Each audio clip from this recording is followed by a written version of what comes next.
He had a voice, he had one of these trumpet voices. He could sing, and you could hear him half a mile away. Leadbelly was basically not just a blues singer. He was a singer of work songs. He'd sung work songs in his own work on the plantations and farms in Texas and Louisiana where he grew up. And then when he got into the pen, that work music was there. It's what kept the souls of the people alive while they endured they worked all day at top speed from maybe 12 hours under the hot sun. None of us could even think of doing it. They had the stamina, they had the right skin color, and they had the spirit. They'd start to sing in the morning and look up, and it would be lunchtime. That music, of course, is the greatest of all the music. It's the backbone, the background of the blues, and Leadbelly had all of that. So did a lot of these other people, but unlike them, he didn't meet anybody who appreciated that.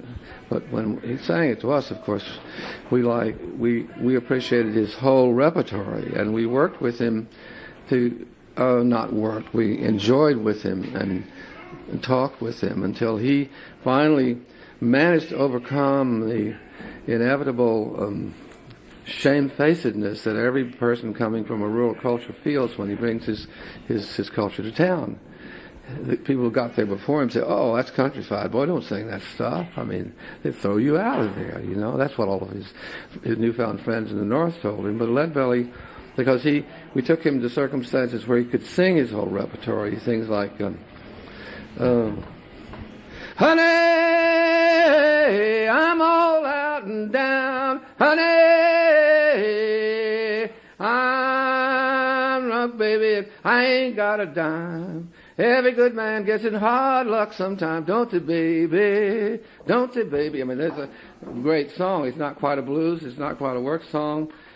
And that's the kind of things that Leadbelly remembered. We recorded everything he knew. We played it back to him, and we helped him establish his own portrait of a really great rural folk singer. So he was the only one that has kept to his whole line, and that's what made him different. It was because of his work with my father, who was at that time the greatest folklorist in the country, a man who discovered all the cowboy songs and most of the black songs too. He's the discoverer of Home on the Range and The Bold Weevil and name it. He found them and established them as great art for the country. He was the person who held the banner at 1900. Man, he was doing that. And Leadbelly, for him, was an example of a great American artist, and he presented him in the North as that. Although Leadbelly was a many-time murderer, and most people don't understand that. But this country down here was the last American frontier. It was Deadwood City still in 1930 and 40. Everybody carried guns. And there were shootouts every night, everywhere. And if a dead man got shot at a crap game, they'd sit on him and keep right on shooting. That was the big folk tale of down here. That was the way it was. So that was the background of all of these people. And Leadbelly came from, the wild frontier out there on the border of Texas and Louisiana. And you had to be a scrapper and a fighter to maintain yourself. And he had some